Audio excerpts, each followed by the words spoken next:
Yes, there it is. I was watching you, Charlie. I was watching you. You weren't bopping right up until the last minute. You're about to get the big boot, but you redeemed yourself.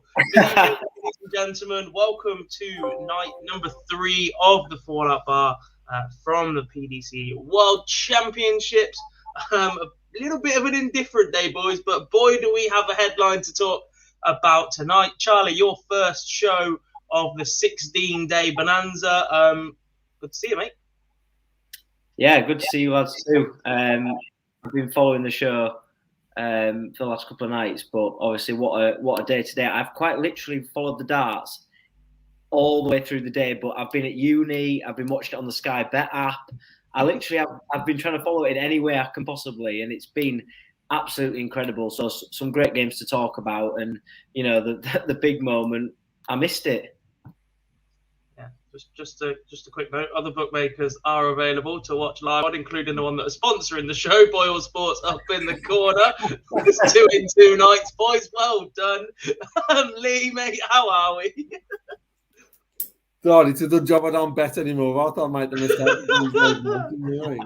I'm very good. I was a bit bored from around 8, 8:30, but things done a bit lively very quickly, didn't they? So, I'm very good, thank you, mate. Are you good? Bored about 8:30. Yeah, we'd only seen one game up until that point. Absolutely ridiculous. It was not the fastest moving day of the week. It's 20 to midnight. I can't even tell the time, boys. That's how long this week, 3 weeks are going to be. Evening to everybody. Colin is in. I don't know why I'm flashing Lee's coming up, but good evening to you as well, buddy. Good evening, Brandon. What a point by Jamie, by the way. A 9 darter and Charlie's on the show. Surprise, surprise. Yeah, less of that. Had to. Spoiler alert. 9 darter alert. If you haven't seen the fact there was a 9 darter today, where on earth have you been, and how on earth have you managed to stumble across this show without seeing the fact that Willie Borland hit a 9 darter tonight? And we'll get into some detail as to why that's possibly the greatest World Championship 9 darter, if not the best 9 darter ever in the history of the PDC, boys. That's a nice little way to ease ourselves into the evening, isn't it? We'll also bring you an update on our Fantasy Darts League. Obviously, the PDC launched that earlier this week. We're just waiting for the final game to upload, and then we'll give you a quick hit of our leaderboard, and we'll also bring you our standard clips of interviews. We've got 3 waiting for you and potentially a 4th from the final game. You know the drill by now, folks. We'll play you a little clip of whatever we've got for you throughout the show. You can go and watch the full interviews on our YouTube channel after this show has finished. Before you do that, though, please do drop us a like on today's show. Make sure you subscribe to the channel so you don't miss us going live or uploading any of the interviews throughout the week. And comment below to get involved. As you've seen, we will flash up some of the comments on the screen. Boys, the order is going to be the same for all of this show. Yes, there's a big moment to talk about. We're going to spend so much time on it.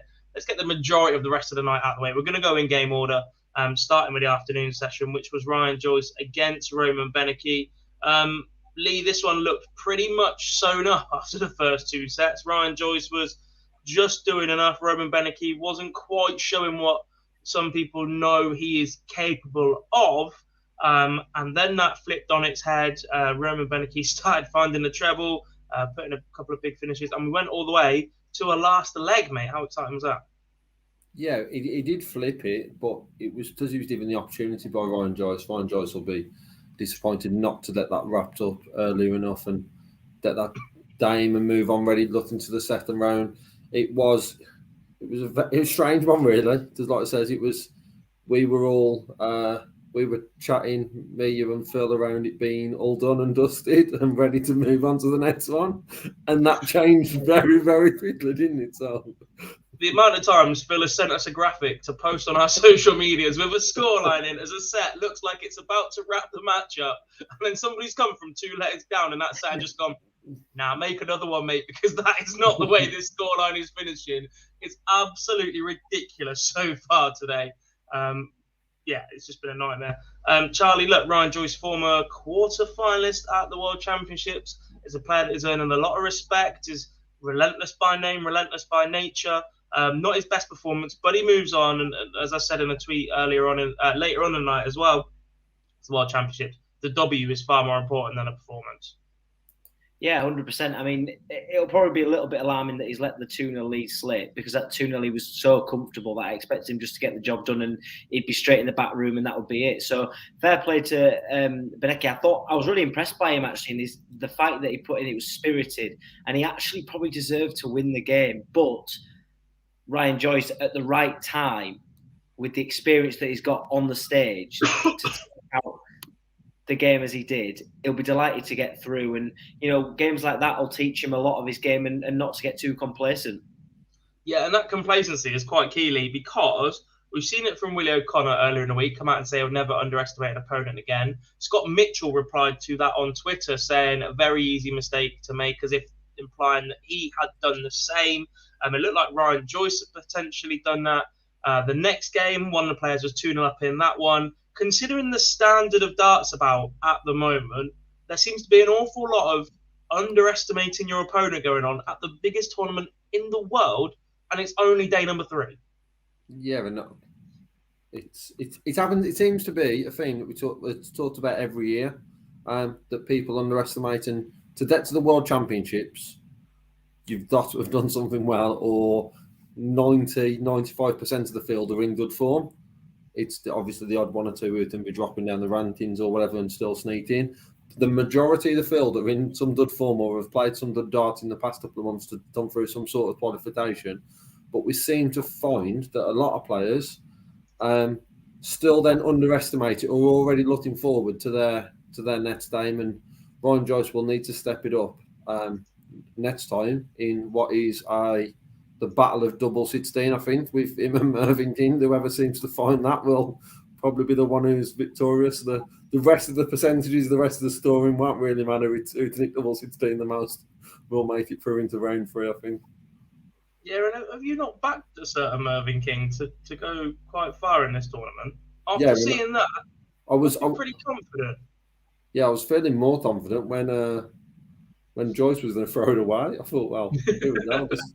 Saying that's me then underestimating someone who's come through then. But yeah, I have already regrettably backed Merv to have a run to the semi-final. But it'll be better. I expect Ryan Joyce to step it up. And as much as Mervyn King hasn't got a great record at the Worlds, we know the standard we expect from him. And if them both plays that standard, it'll be a very good round 2 game. Seems to be a common theme this year of round 2 games being very good. And we're literally about to have the same conversation over again for the second game of the afternoon, because somebody went 2-0 up pretty comfortably, 3-1, 3-1 instead of 3-0, 3-1. Allows his opponent to come back in, wins the next 2 sets, gets over line in the final set. Keane Barry, this time against Royden Lamb. I think a little bit frustrated at Royden Lamb's pace, perhaps. Keane Barry is quite a speedster when he wants to be. Royden Lamb is a little bit more methodical, to put it nicely.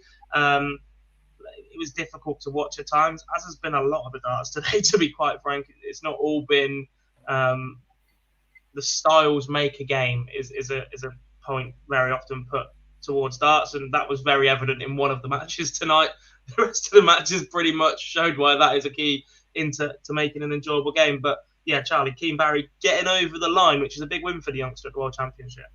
Yeah, huge win. And look, the wheels firmly fell off the bus after he'd gone 2-0 up. And he missed darts. He missed plenty of darts at the double, but Royden Lamb just slowly brought him back in. And then at the end, I mean, I don't know what leg it was in, I can't remember, but did Royden Lamb go for 2 double 16, I think? Yes, he did. I was thinking, what is going on here? And, Keane Barry's been, he's dodged a bullet there to get through. It's a big win for him. It's massive for him, really, just to get through that first victory. But there was a real potential that Royden Lamb could have caused an incredible an upset and, a comeback. But whether it's another player that's being complacent or not, I'm not too sure. But, Keane Barry will be delighted to get through. Yeah, he will indeed. Lee, I'd love to come to you, but we're pretty much going to repeat what we said about the first round. And we have a clip from Keane Barry to play for you for this one. So we're just going to ignore you for this game, because why not? It's just my show. Do what I want. We're going to hear from Keane Barry in short. As I said earlier, his full interview is available on our YouTube channel, where you are watching right now. you guys can head over there once we finish the show, or more likely in the morning, because no doubt everybody will be off to bed pretty soon after this finishes. But here is Keane Barry in his post-match press conference. I just kind of had to get myself going some sort of way. I felt a little bit flat, so I kind of needed to get myself going because I felt the game kind of slipping away from me, and just trying to get myself kind of ready to. I don't know. It's odd for me. I don't normally do it. I don't like doing it. It's not me as a person. I don't really kind of like giving it loads, but when I have to, of course, I will try to get myself going. Last is sponsored by Polos as well. I think that was a ring light, but it just looked like a polo in the top corner, didn't it? On to game number 3, and one of the most one-sided affairs.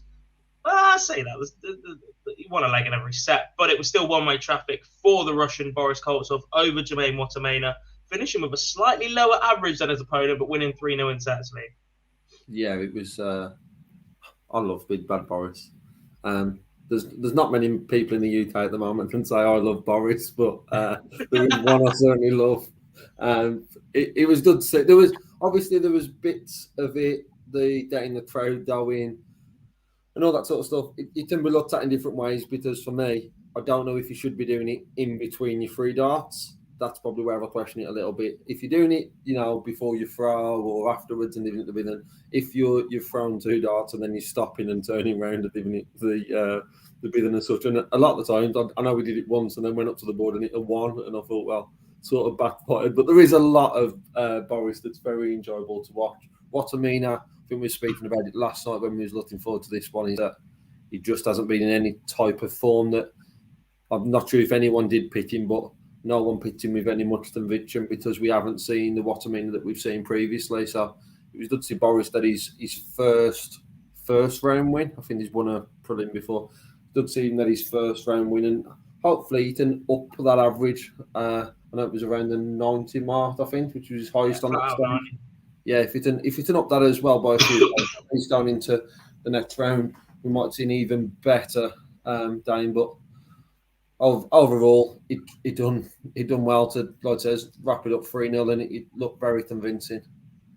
Yeah, shades of that Dave Pallett Euro Tour when he hits both the first 2 trebles for the 170, gives it the big and then lays up for the 18. The crowd were loving it. Charlie, a word on Jermaine Watamena. It has not been a good season for the machine gun. He has been on a bit of a decline now for a while, and this result just pretty much cements that he is in no form at all and needs to do something drastic to turn that around in 2022. It's hard. I don't really like watching Jermaine Watamena, to be honest, because I think there's something going on inside that he's just struggling with. He never comes across to me as a confident player, and he always looks like he's very reserved in what he's doing. So when I saw him come out and he was giving it the big uns, there was a bit of a celebration. There was a bit of, he was giving it to the crowd. I thought, have we seen a different Jermaine Watamena? And then he started to throw, and it fell apart for him. And you could see the way that he hit the handrail as he walked off. He was really not happy at all. He's in a decline, and it could get even worse for him. He's just not.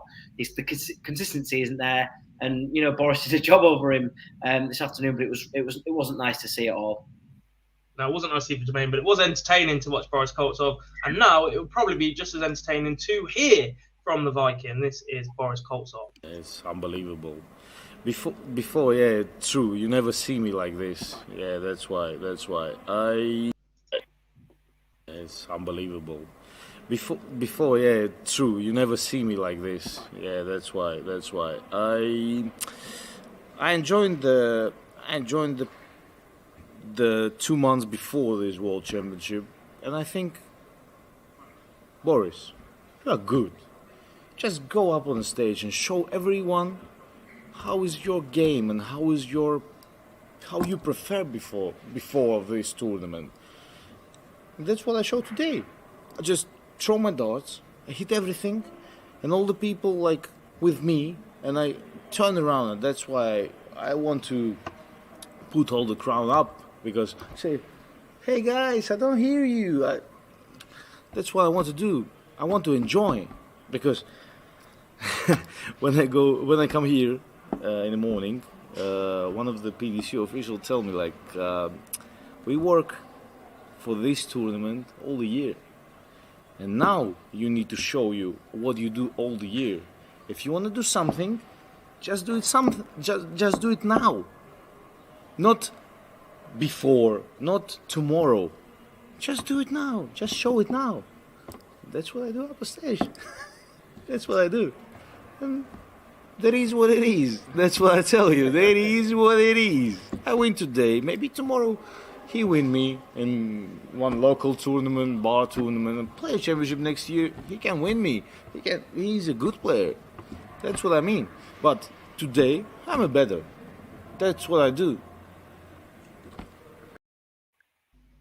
Quite possibly the most sinister "it is what it is" I've ever heard. I just love the Russian accent, but couldn't help but smile all the way through that. Boris Koltsov visibly quite happy with the fact he is into round number 2. On to the final game of the afternoon session, boys, and there's a comment I'm going to have to flash up on screen.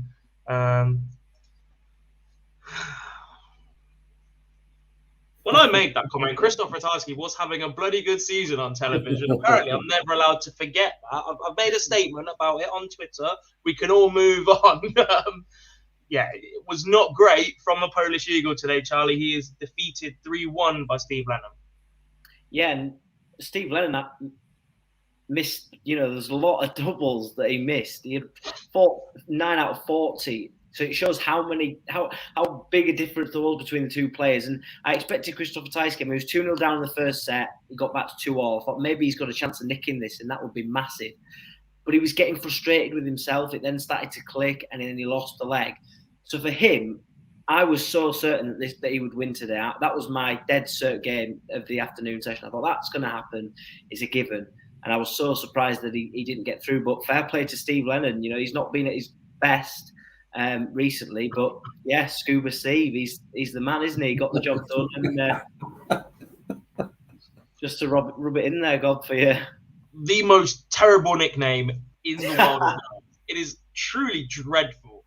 Lee, touch on something Charlie said there about being 2-0 down in the first set, allowed to get back to all. Didn't pinch it, but I was having conversations with people at the time that suggested that Steve Lennon needed to keep the pressure on Krzysztof Ratajski, and allowing him 2 legs to settle in that first set was a big mistake for him. Ratajski then responds with a set where he averages about 110, I think it was, in the second set, blows him away. And at that point, you're thinking, well, the Polish Eagle's back. Job's done for a man who has been incredibly consistent on TV this year, making that match play semi-final earlier in the year, steadily building on the results that he's been producing in the last couple of years. Okay, no Euro Tour this year, finally picked up a Pro Tour at the very last opportunity. That was quite flat for the Polish Eagle. And the stats make it look like he's had an okay game, but because that second set was so high, the 110, his average is 3 points higher than Steve Lennon, but for the large part, he was absolutely nowhere near in the scoring phase and allowed opportunities because Steve Lennon couldn't buy a double. Yeah, well, I'm with you in regards to consistency on TV. If you take sort of it back previous year and then merge that into all of this game, that sort of sums up Ratajski of 2019, sort of very inconsistent, and we saw that today. We saw levels of brilliance, and then we saw him drop off. Fair play to Steve Lennon for the story. I'm sure I saw somewhere it was around the 110 average for Steve Lennon throughout the day and for first 9 darts. That gave him then plenty of opportunities which he needed. We've spoke about Ryan Joyce and Mervyn Tins. That's who Steve Lennon will play, and he won't be afforded that many opportunities next time. And it does open up a nice draw for Mervyn Tins. Just saying it now. You've called it. You've gone early and you've gone big, but we'll wait and see what goes on with that one. We're not going to play a clip from that one as we did hear from Steve Lennon yesterday, but as I said, that is in full on our YouTube channel. On to the evening session, boys, and I feel like I've aged about 6 million years after this one. The first game took a while. Joe Mernon against Paul Lim. Both players averaging less than 80. Joe Mernon getting over the line 3-2, 3-1 in that final set. This was the definition of an absolute slog, Charlie. Anyone who's not watched darts, I would not have encouraged them to watch that game. I went out for tea tonight, and I managed to get away a couple of times to have a look at the scores, and the game was still going on every time I went. I was thinking, what is going on? The internet's broken. The internet's broken. It's just not moving. I kept thinking this has got to be done now, and it kept going on. But a shame that Paul Lim didn't get through because I really wanted him to. And just to confirm, on the evening, I know Charlie told me this. Charlie was checking BoyleSports for the updates throughout, wasn't he, Charlie? I was checking BoyleSports all the way through. Good man. All the way through. Of course. Look, Paul Lim, absolute legend. We're going to see him in February at the Circus Tavern. I'm not being funny. Over 5 sets like that, an 80 average. It's not the prettiest of performances, but actually that will be pretty competitive come February. I think there are certainly some players in that tournament that I'm not expecting to have taken it as seriously as perhaps we were hoping. There are some players that definitely are. The likes of Kevin Burness, etc., have been playing in the live league 100%. Paul Lim looks competitive. Phil Taylor's going to be there to try and defend his title. But after hearing from Peter Manley last week, not expecting a great deal from him. Bob Anderson earlier in the week was saying that he was debating not even accepting the invite. He's a little bit older than the majority of the field as well. Paul Lim, if he performs like that, has got the stamina and is still playing probably more regular competitive darts than a lot of the field. Is him with a good shout, Lee? Yeah, and making some notes down, he started the first leg with a 118 and 118. I thought we were actually in for a good game. I backed him yesterday to that one and get the result, but to be honest, on the end of the game, it was a bit of a flip of a coin, and maybe just Mernon being a bit young there, it seemed to Paul Lim got worse as the game went on. But going into the seniors, we are going to see a bit of a mixture of the people who are putting in time. Like Keith Della seems to be putting something on social media every day about the hours of practice he's putting in, and I know he's been practicing with Ryan Meatle. There's a mixture of players across everywhere, and you've got Taylor saying he's not done as much. I hope you don't play at the same pace as Meatle. Yeah, hopefully not. Hopefully not, especially practice sessions, but they've only played 5 legs. Especially if he draws Paul in, then he might be a bit long. But yeah, he's in a good position, and whatever happened today, it was gonna help Paul in then prepare ready for the seniors. Obviously, if he could have got the win, it'd have been better for him. But there was no real expectation for Paul Lim to have a deep run in this competition. But it's always good to see him on stage, even if it was a lot longer than what we expected. He certainly earned his airfare, hasn't he? Like he's got enough out of it for his one appearance of the year. Charlie, a very, very quick word on Joe Mernon. Not the most impressive performance from him. We know he's got a bit more in his locker. Obviously, he's won a Pro Tour a few years back now, made that match play without being a tour card holder. A little bit of an indifferent season, but as we said earlier, most important thing's the win.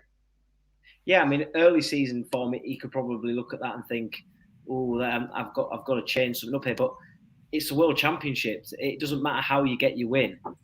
He probably was up there much longer than he wanted, much more than probably we wanted to see it as well. But he's got the win. He's through to the next round. It's huge for him, and he'll have known that Paul Lim is a seasoned campaigner, so he'll know exactly what he's about.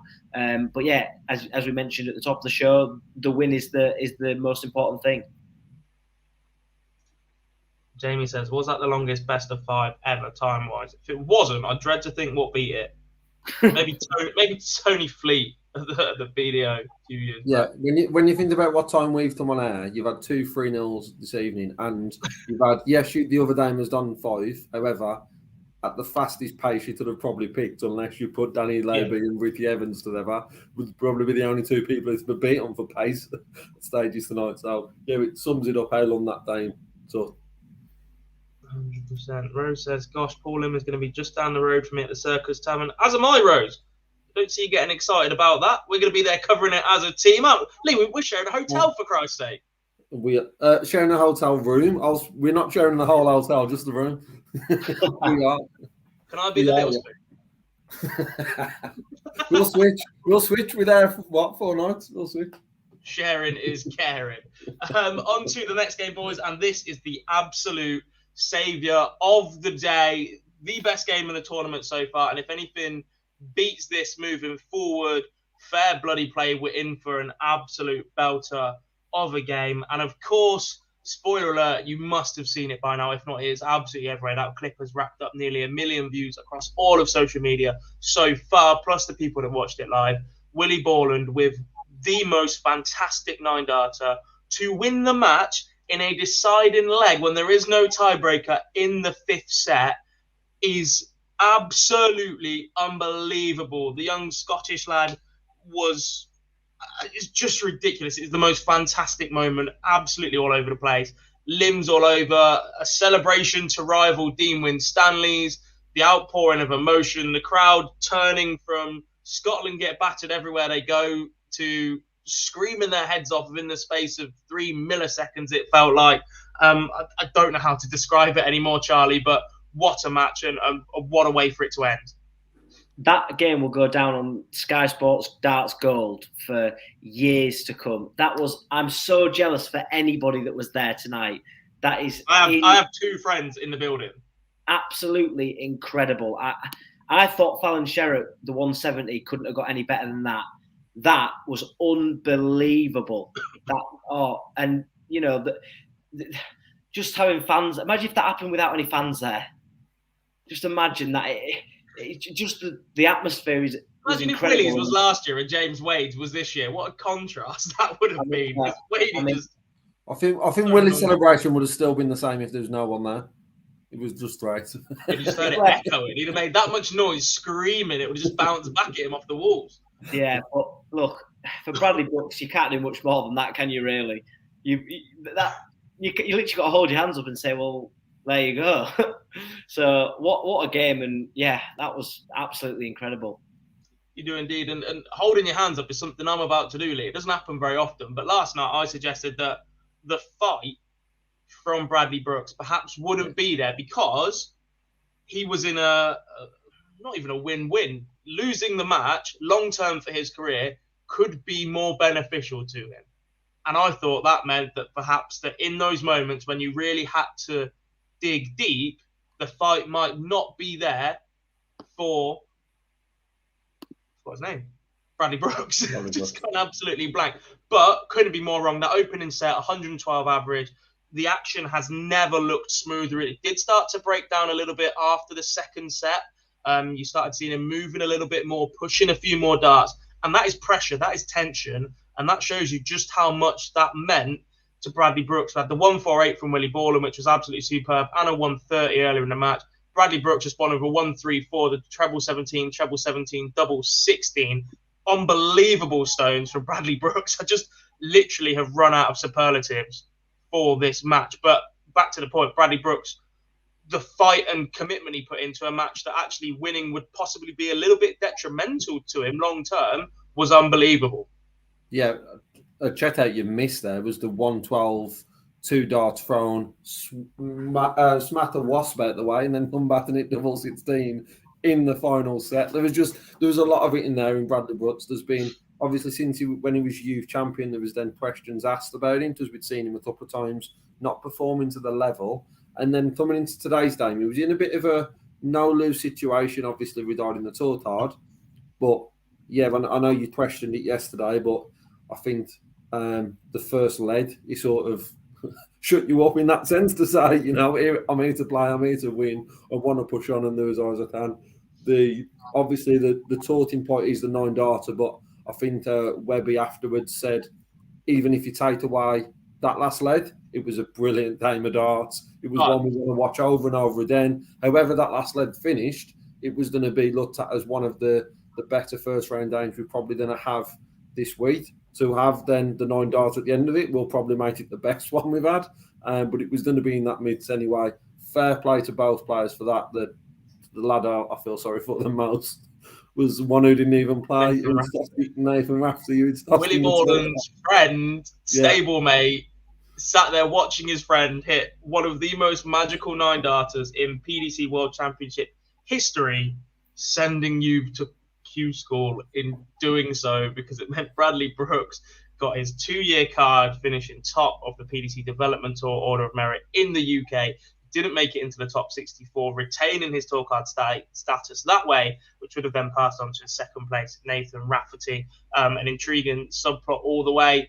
Back to the match though, Charlie touched on it a little bit earlier about how styles make matches, and these two are just two of an absolute handful of players that play the game quickly. They can count, they can move around the board, they've got the celebrations, they've literally got everything about them, and these two have showcased that darts is in a very, very good place moving forward. But we've already seen the likes of Luke Humphreys, Dimitri van der Berg, Dirk van Dijvenbode make that move off the development tour. We're seeing the RJRs really improve this year. Martin Schindler's yet to play. Then you look even lower, you've got Luke Litzler and Leighton Bennett coming through the JDC tour, Henry Copes as well. It's just, darts is in a very, very, very good place. And in a time when we're talking about manufacturing scenarios and putting players left, right, and centre for entertainment purposes, that tonight just backs up what I've been saying for a long time now, that don't need to make them situations because they're just going to evolve naturally. Yeah, the future's bright. The future's really bright. And, but neither player deserved to go out tonight. They both played exceptional darts. And you're always going to get a loser, so that's the way it is. But the players that are coming through at the moment are really impressing me. And it's just the maturity that they're playing at. I mean, last night we saw Schmaltz, the young German, playing on the World Championship stage at the age that he is incredible. I'm a big fan of fast-paced darts. And that the way that they can count, they're mature, the celebrations are there. It's just good entertainment for everyone to watch. But it's also players that have come through the system and sort of showing how strong the system actually is. So the future's bright for darts, and these two are gonna, I'm sure, be battling it out again in the future and for years to come. Completely agree. Obviously, we do have a clip of Willie Borland for you today. It'd be literally impossible not to, given that moment. So this is Willie Borland in his post-match press conference. No, definitely. As I said, that would be great as well. But 9 darters don't keep your tour card, so you need to be continuing. And obviously, I want to go as far as I can in the competition. I knew that going into the game that obviously me and Nathan are very good friends, and obviously I seen the interview that he done at the online league. Now, as I said, obviously he was in the right frame of mind. You know what I mean? Like, he wanted me to get beat, which is fair enough. I'm not going to follow it on for that. You know what I mean? But I'm not going to apologise either. No, but as I said, Nathan's good enough to go to Q School and get a card. So I wish him all the best for that. And then now it's just like the next round for myself on Wednesday.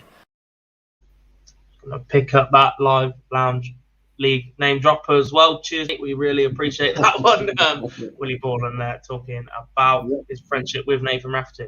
What a game that now sets up for Willie Borland against Ryan Searle. If you can come into that game with, like says, even if you take away the 9, with that performance that we saw throughout that game against Ryan Searle, we could be in for another Ali Pali Classic, especially as Charlie's saying there when we're talking about the pace. Neither of them are going to slow down. Are they? Going to be similar pace, actually. Similar style in that one. They're both quite carefree with their actions. It's both quite open, and it's a little bit like Jermaine Watamaina to an extent. There's just up, down, no messing around. Bradley Brooks obviously has his set in motion, so he still plays at a decent pace, but those two are very, very similar actions indeed. On to the... quick. I said I had 2 friends in the venue. One of them sent me a picture of a slip. They had a 66-1 bet on a 9-darter during that match and put £10 on it. It never rains, it pours, does it? Never rains, it pours. Someone's going to be able to afford 2 or 3 drinks in London. And hopefully a new outfit, because they were dressed as crayons. Plenty of fancy dress back at the Ali Pali as well. On to the final game of the night, and the player that another one, my former university teammate, was there supporting Ryan Meikle because they played youth county darts together. But it was not to be for the Barber. Pretty impressive at the Players' Championships. Good result for him already in this tournament, but not to be against Peter Wright, who did return with the gold match play darts. Tinkered a little bit with the setup, wasn't his most impressive, a 92 average, but Peter Wright is into the tournament now, can go away, have his Christmas, come back, and then really get his teeth into the tournament league. Yeah, are we just missing out the Smith match? Was it that? We'll come back to that one. I could see PB in the background, so I was like, I've got to rush to try and get through Wright in the hope that we're going to get Wright, which is uploading right now. We'll do that one, then we'll come back to the Smith game. No, that's fine. It was just sort of job done for Peter Wright. We talked about a lot about football games and when big teams see a job through, it's a professional job. I think that's probably the way of summing up what Peter Wright done tonight. There was just enough to sort of get the job done with no real pressure on him. Regarding the darts, it's just a conversation that we're always going to have, but there's no surprise what he comes out with or what he's going to potentially change to next time he comes around. I was a bit underwhelmed with the outfit. I wanted a bit more colour from him. Yeah, however, that's possible. The reason I'm underwhelmed is because he set a pretty high target last year, didn't he? So that's why I was a little bit underwhelmed outfit-wise. But yeah, he done the job. That he just, like says, he didn't really have much against him. And I don't want to knock Lauren Meathall too much, but he didn't seem to have that much against him to do it. What would have been special from Peter Rice was what a way that could have been to end the night if he could have just taken out that ball for a 170 to finish it off. That would have been special. He wasn't a million miles away, but overall, just job done, and he'll move on, and I'm sure he'll get better after Christmas. Yeah, Charlie, look, we mentioned the darts because that's what we do when Peter Wright's playing. He did keep the same set of darts virtually all the way through the Players' Championship and won it. He's returned with the same set of barrels, which won him the match play as well. Not the best performance, but it wasn't the best performance at the Players' Championship. And he walked away 100 grand better off and the winner. Now he has another week to go home, get ready, and go again in a tournament that he's defending an awful lot of money in. Yeah, definitely. And look, for Peter Wright, I think he, as Lee mentioned, it was a professional job for him tonight. And yeah, when he sticks to the same darts or the same barrels, he seems to just be consistent in the way that he's doing it. Ryan Meikle was hard to watch tonight, if I'm honest with you. That first dart takes an age. I was at the time that we were coming on, I was thinking we're not going to get on here till ages here. He's throwing so slow. I thought you were going to say you still out for your meal. I was going to say how much you had tonight, Charlie. No, I got back and I was thinking he'll race through this, done. And then that first throw took ages. You're joking. But yeah, Peter Wright got the job done, and I expect him to improve as the tournament goes on. But it's nice for him. He gets a couple of weeks off now over Christmas, spend that with his family, and then he'll come back refreshed and hopefully with the same darts that he's comfortable of using, that he's had success with.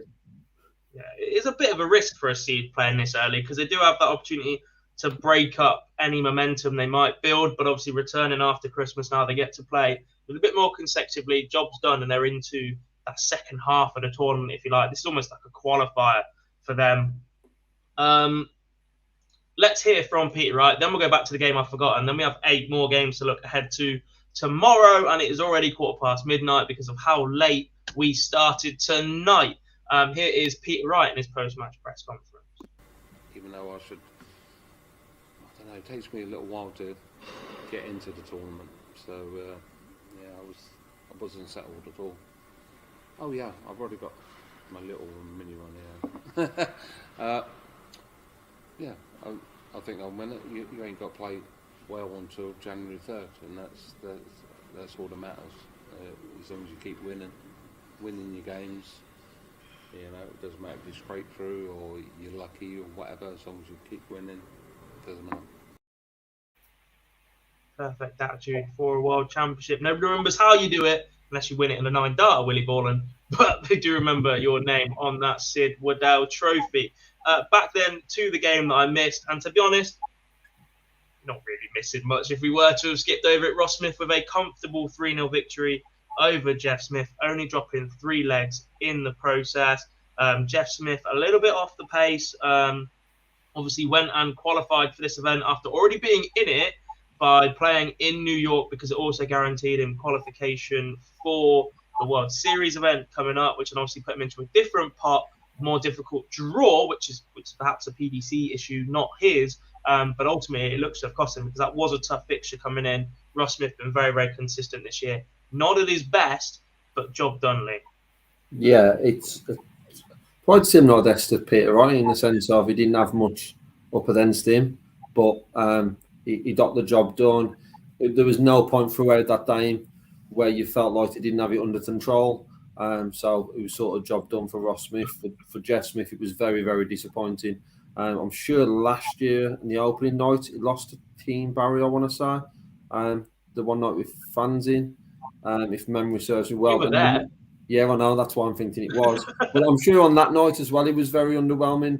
And unfortunately, it does happen to Jeff Smith, as he's probably the person in the world who's done more COVID testing because of how much dedication he's put in, travelling to all these events. And it's a shame that when it's come to the main one, we just haven't seen that level of performance, and it was the same again tonight.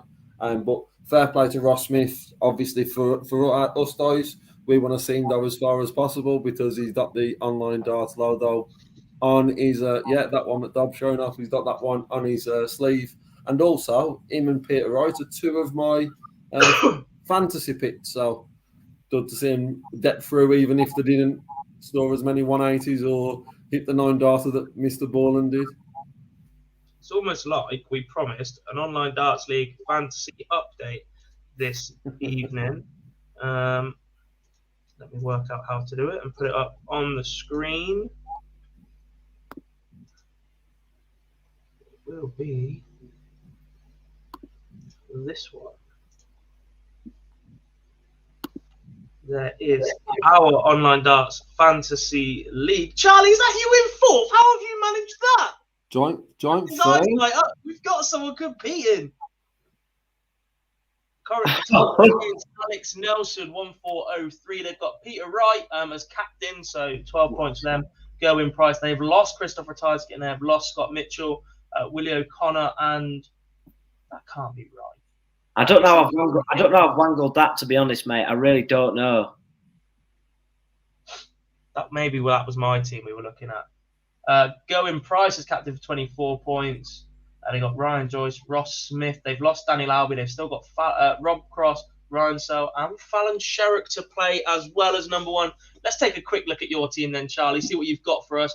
Your big two have already played. Peter Wright with 6 points, Gerwin Price, captain for 24. Ratajski is out. He has lost a point. 10 points to Ross Smith, despite that not actually being the best performance from him. And he will play again in this game week.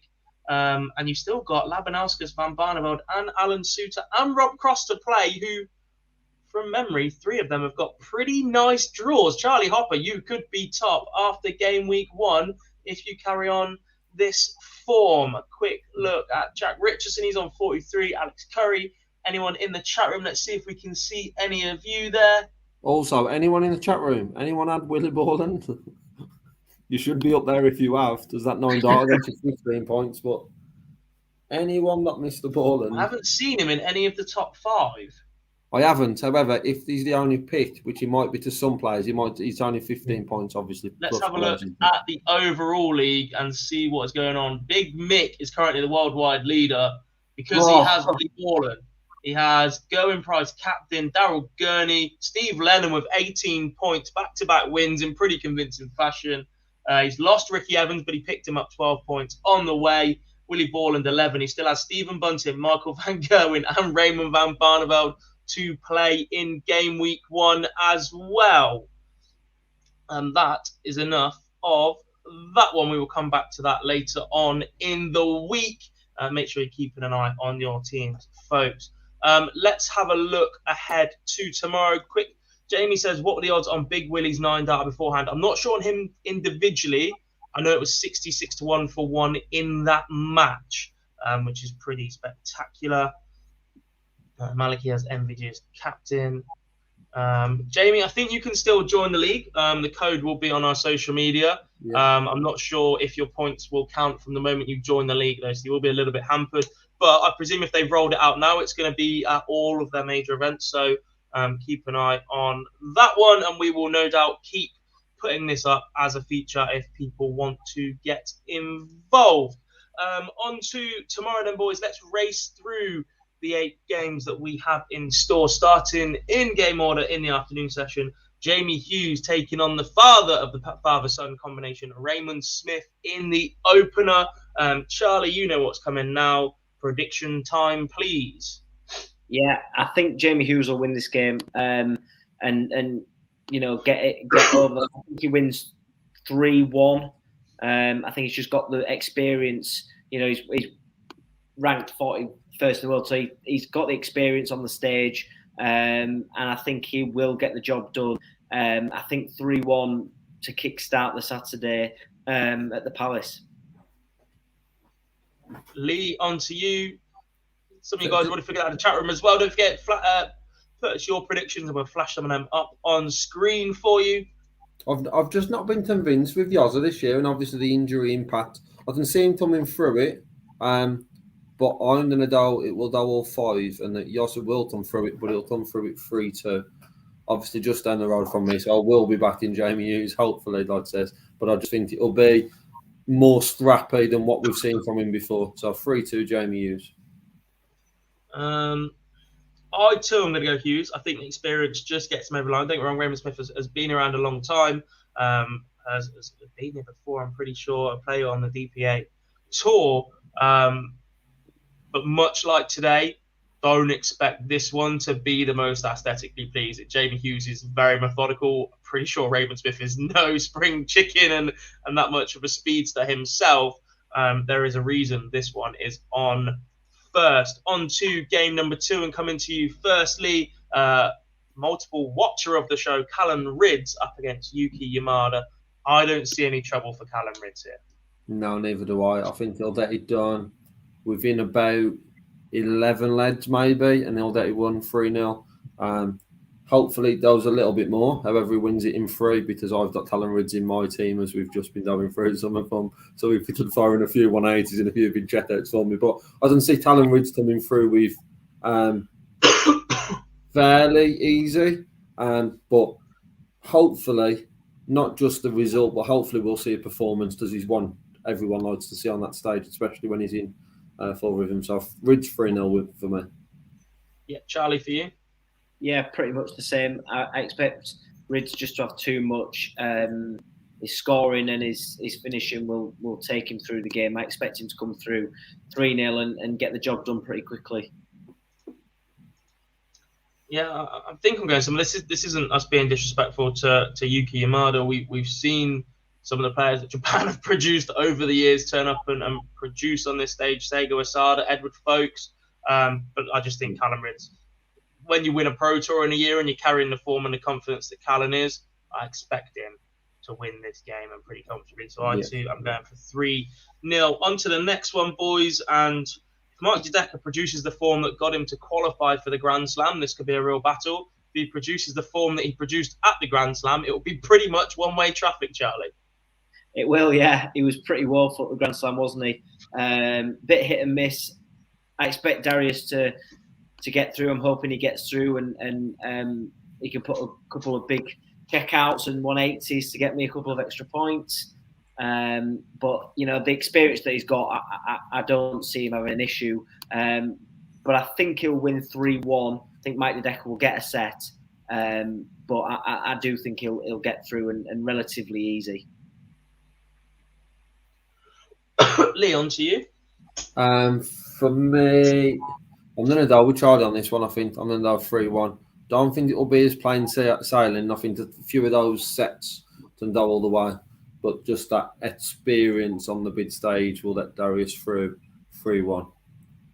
Back-to-back games where all three of us have predicted the same thing. Stay well away from what we are saying. I do think Darius will win this one 3-1. On to the final game of the session, and Ian Wright is the seeded player already in round 2. He takes on Chris Landman, who beat Scotty Mitchell earlier in the week. Not the best performance from Chris Landman, but he did enough. Look, Ian Wright is one of those seeds you would have been targeting before the draw came out. Charlie, how do you see this one going? It's going to be a good game, you know. Chris Landman, you've got to play what's in front of you, haven't you? And he dispatched of Scotty Dogye, who wasn't at his best on the doubles. This game could go all the way. But having said that, I think Ian Wright and the strength that he's got and the experience that he's got on the big stage, I think Landman maybe will just meet his match. I think White will get through 3-1. It's a tough one to call, though, because I'd like to see Landman, put up a good fight. Lee, for you? I think White gets it done 3-0. But once then, I'd see it being one there. It will go 4 or 5 probably every set. But I just think we'll get enough from White in this. Question marks over the how far Ian White can go, but on this one I see him coming through 3-0. I've got White too, but I've got 3-2. I think he's going to give up opportunities. Landman is a little bit... He's not got the tightest group in. He's a little bit ropey in consistency. But yeah, I just think Ian White should have a little bit too much for him. I'm not convinced he goes much further in this tournament, though. into the evening session, and we open up with a pretty tidy game, actually. A good season for Adam Hunt, and he takes on Boris Kirchmar. Lee, are we going to have back-to-back Boris wins? So who would have thought we'd be looking forward to having Boris on that TV on a Friday night and a Saturday night? But we can stay off it for the rest of the tournament, I can tell you. We're not going to have back-to-back Boris wins. I think Adam Hunt comes through, but I can see this one going all the way. I think Adam Hunt just steps through it, but I wouldn't be surprised if Boris does come through. I think my biggest surprise here would be if one of them went and won 3-0. I think it goes 4 or 5. I'm going to go 5 in this one, but Adam Hunt just comes through it. I absolutely love when we say we wouldn't be surprised in a 50-50 contest. Literally, you have to. No, I get what you mean, but there's literally only 2 outcomes. More the length of game, I'd be surprised if this goes like Landman against Mitchell. That's where I'd be more surprised than I would the result. But Hunt 3-2. Pretty spread out in the chat room. Plenty of players going either way. Charlie, which way are you going? Yeah, I'm going 3-1. I think Hunt will beat Kirchmar. I think he's had a pretty decent season. The consistency. I think he'll bring that to the stage, and he's done all right on the stage in the last couple of years. So I'd hope that he'd get through. So I'm a big fan of Adam Hunt, but I think he will win. I think he'll win 3-1, and he'll just have a little bit too much for Kirchmar. You're both wrong on this one. Big bad Boris. They're going all the way. They're just going to destroy everybody in their way. They're going to walk up to people, tell them it's the wrong day of the week, and you're just going to accept it because they are both massive.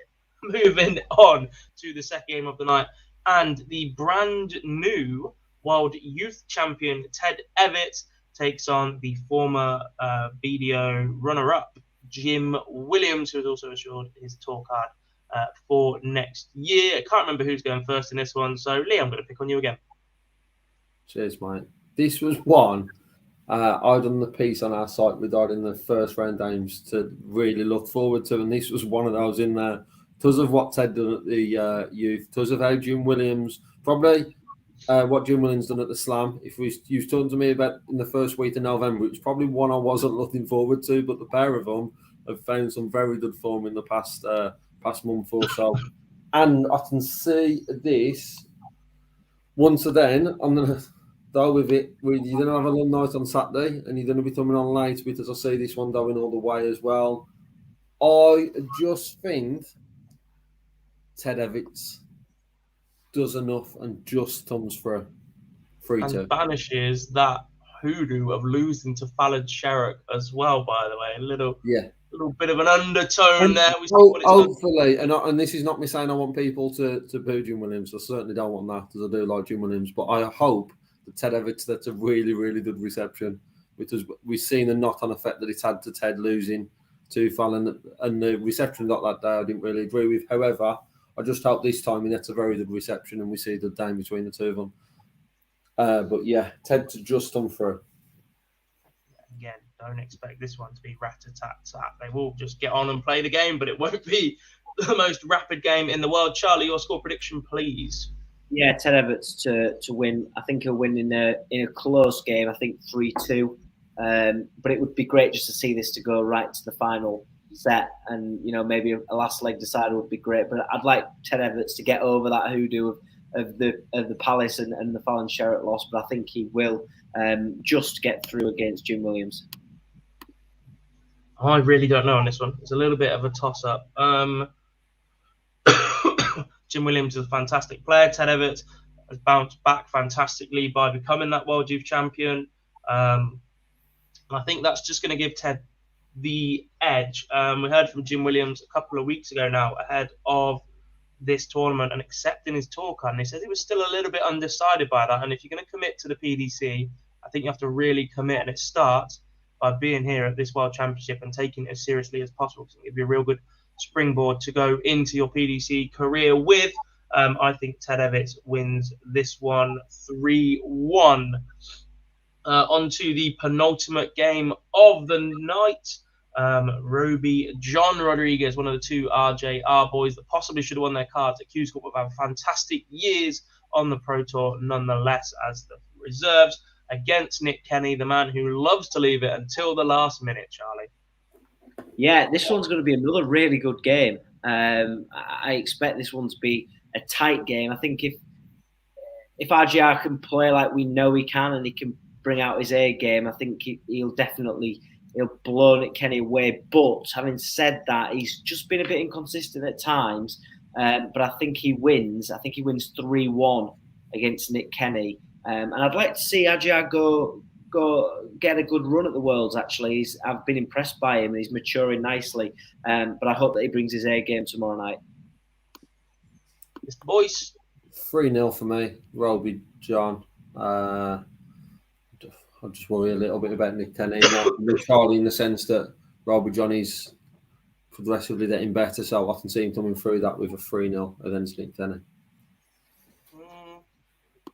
Let's not forget, Nick Kenny does have big stage experience. He's been at the Lakeside a few times. RJR, obviously, he's been here before as well. Dropped off, but that this year and that performance in the World Cup with Mensah as well, superb from him. Yeah, I think Roby continues his ascent this year, puts himself nicely placed for next year. I'm going to say 3-1 to Roby indeed, and that would be a very, very bad session for the Welsh fans. Sorry, guys. On to the final game of the night, and another player that has really enjoyed taking part in the Live League throughout the year, Chaz Barstow, after winning his first round shot, gets a shot at one of the big guns, Michael van Gerwen. Charlie, how do you see this one going? Yeah, I think MVG will win. I think he'll win 3-1. I was impressed by Chaz Barstow, to be fair, when I watched him against John Norman Jr. He really impressed me. And I thought the way that he got through it, he got the job done against a player that, could have caused him some issues. I just don't want to see MVG get caught up in a tussle between Barstow and, let himself down. But if he starts slow, he starts slow. But at the end of the day, it's about getting that first win over the line. So I think 3-1. I think Chaz will get a set, but I think MVG will comfortably get through. Yeah, Lee, we've seen MVG get involved in tussles at the Ali Pali before. I was there that night that Rene Idams should have sent him packing. Will he get involved in one here? Not for me. I think we see performance of the first round from MVG. I think Chaz Barstow will see some quality in there, and this is not me having a knock at Chaz Barstow at all. But I think MVG comes 3-0 because of the level of performance. I can see him firing in, setting a bit of a marker, 102, 103. Chaz Barstow will get a few leads in those and maybe push to a 5-lead set in one of them. But I can see MVG really setting a marker tomorrow night and winning it 3-0. Yeah, I think the mentality of Barstow, he's a very, very laid-back character, and I don't think it's going to faze him if MVG does start going berserk. He's just going to get up there, do his job. And actually, his interview the other night said he was just really looking forward to it. Had a massive smile on his face. The fact that he is getting a crack at Michael van Gerwen at the World Championships probably means a little bit more than any result will ever mean to Chaz Barstow at this moment. So I'm going to give Chaz a set.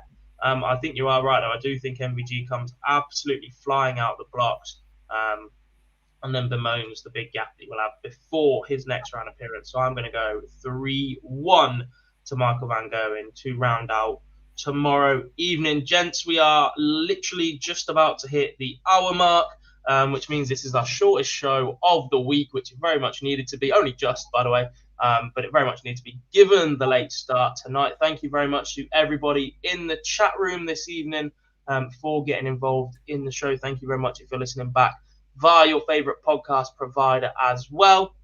A reminder, this show has been brought to you with our friends at BoyleSports, and over to our social media and our website for the best bets, odds, and anything else we can give you from those guys throughout the tournament. Sam Tizzle is on our TikTok as well. He'll be giving you his favourite hackers throughout the entire tournament. Thank you very much to you two boys for joining me once again. Lee, with God knows what you've been drinking all night. We saw that getting old, man. And Charlie with his blanket and radiator because it is absolutely freezing wherever he is. We saw that before the show started as well. We will be back tomorrow night, hopefully, after England have a better evening in the cricket as well. Yeah, Juanita, I'm looking at you. But yeah, Charlie, I just can't see it, mate. We've just ignored it for pretty much all the night, and I've just bought it on myself. Time to go then, boys. Thank you very much for being here. Chat room, thank you very much for being here. And we'll speak to you all tomorrow night.